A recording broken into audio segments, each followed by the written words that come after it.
Good day, I'm Norman Wildberger. Today we're going to talk about transistors, logic gates, and the connection with Boolean algebra, moving in a new direction for thinking about this very important topic. So the heroes of today's lecture are little things called transistors, which in the last half century have really revolutionized the modern world. So a transistor is a device that amplifies or switches electronic signals.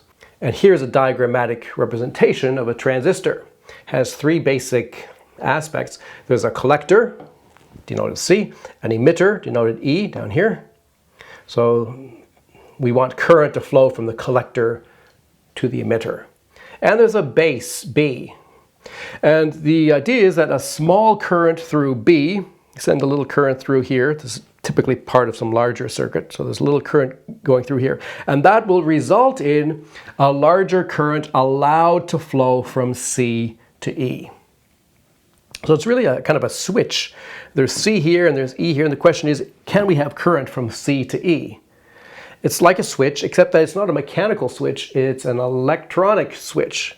So instead of having a little gate here that opens and closes, we have this base input B, and if we put current in there, then the thing is closed and current can flow, and otherwise it can't. So it's basically an electronic switch. Now, an original patent that essentially is in the direction of a transistor is due to the Polish-Canadian physicist J.E. Lilienfeld, who made a patent in 1925. But he didn't really publish anything in this direction, so his work is relatively unknown.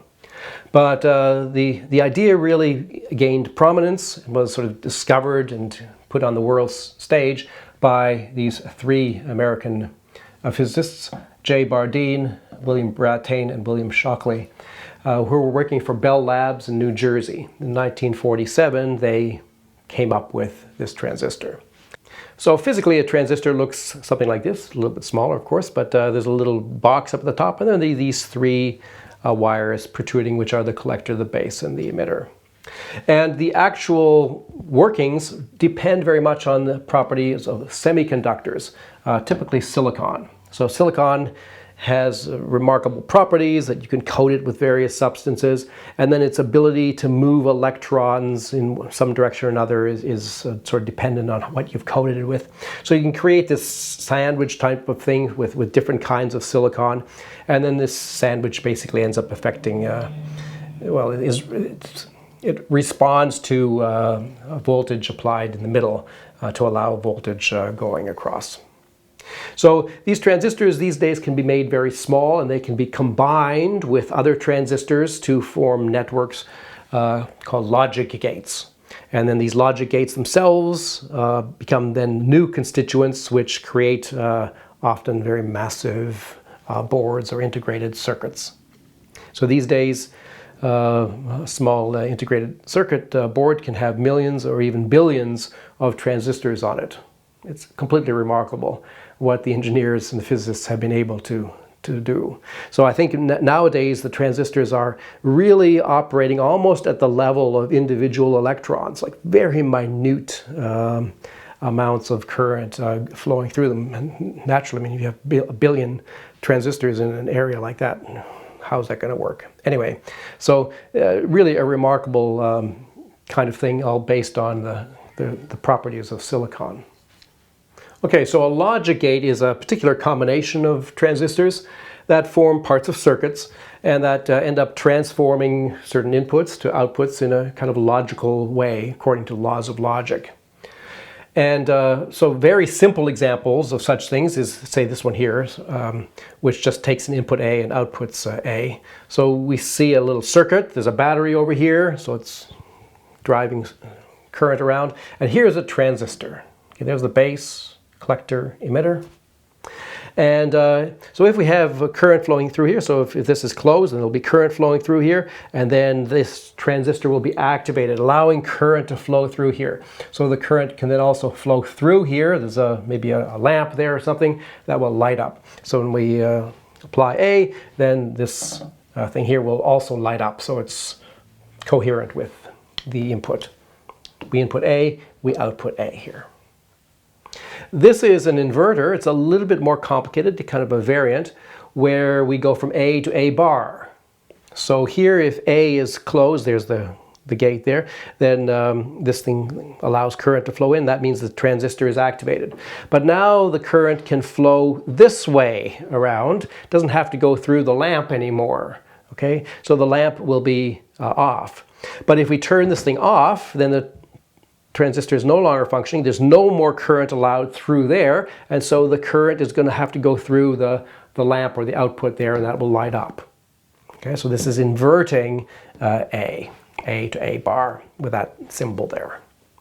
So these are sort of your basic little circuit diagrams, but they get a lot more complicated when we throw in more transistors. And often, for simplicity, we don't show the entire circuit like this. We just show some part of it that's sort of relevant to understand what's going on.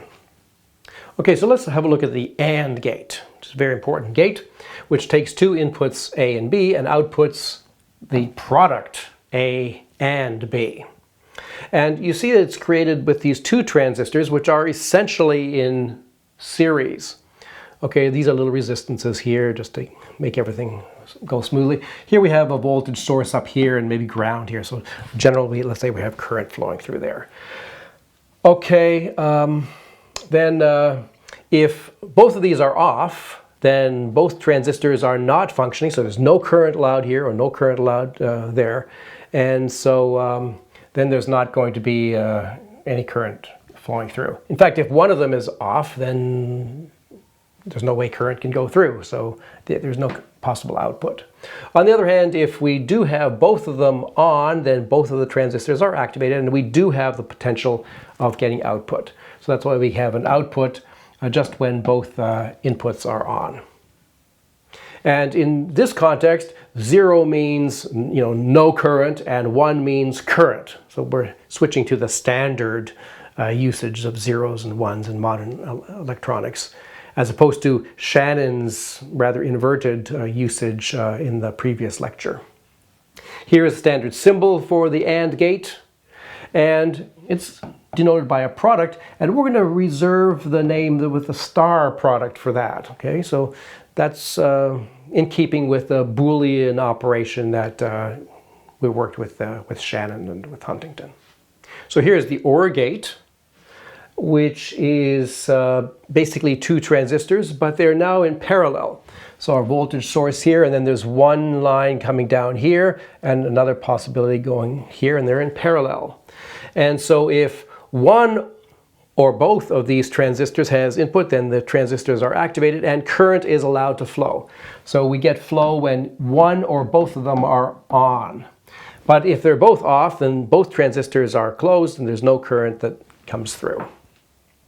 So we get C is the A or B, and we denote this with a circle sum. Okay, so that's our notation. That's not standard Boolean algebra notation, really. Most courses in Boolean algebra will consider this to be primary, so they'll want to reserve the standard plus sign for this. But that's not our point of view. Our point of view is to go back to Boole's algebra and reserve the plus sign for the mod 2 operation of Boole originally. Okay, so that's why this one gets a circle sum, not a sum. So our notation is different from the usual one, but that's going to be justified because I'm going to explain to you why Boole's original algebraic framework ultimately is superior, and it's primary. Okay, so there's the OR gate. So we have the AND gate and we have an OR gate.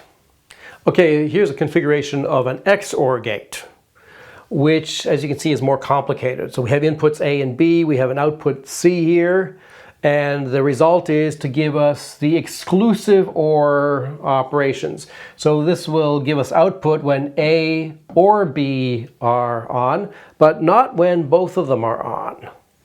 If both of them are on, then I guess we get voltage coming through here and somehow avoids all of these things. But I'm not sufficiently electrical engineering oriented to give a proper explanation of this. Okay, but you can see that it's more complicated, but it's still basically just made out of transistors in some nice way. And here's our symbol for the exclusive OR, and here's our notation for it. So we reserve the plus sign for this operation. This is the mod 2 operation, and we see that we can build it from transistors, although admittedly in a more complicated way than the AND and the OR gates. And now, in a similar way, we could also create transistor diagrams for the other gates, the NAND gate, the NOR gate, the XNOR gate. So these are the inversions of the AND gate, inversion of the OR gate, and the inversion of the XOR gate. Again, here's our notation for these things. Again, a little bit different from the usual Boolean conventions. Here are the standard symbols for them. So we have the usual gates with a little circle representing the inversion. So we get not AND, not OR, not XOR. So all of these gates now can be created using transistors and circuitry. So now we come to an interesting pair of questions. Which of these various logic gates that we have created out of transistors are we going to consider as primary? And what kind of algebra are we going to use to work with these things? For example, we might have some configuration like this. We have inputs A and B, and then we hooked up the inputs to various gates. So we're thinking now of the gates as being somehow the elemental objects.